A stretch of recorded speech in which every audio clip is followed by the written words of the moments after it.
Jou daaglikse self-inspirasie. Jaloesie. Toe sê die Here vir Kain, "Waarom is jy kwaad?" Genesis 4 vers 6. Ons lees in Genesis 4 van die twee broers Kain en Abel. Hulle was Adam en Eva se kinders. Abel was 'n veeboer en Kain was 'n saaiboer. Die Here het Abel se offer aangeneem, maar nie Kain se nie. Daaroor was Kain baie kwaad.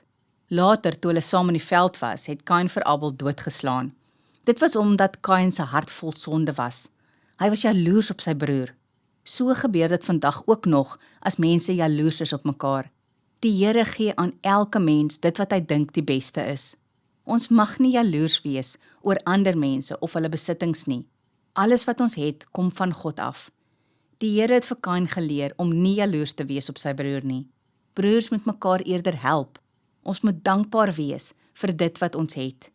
So baie het soveel minder. Ons moet liewer kyk hoe ons mekaar kan help uit dankbaarheid. Kom ons bid saam. Dankie Here vir die baie wat ek van U ontvang. Help my om nie op ander jaloers te wees nie, maar hulle eerder te help. Amen.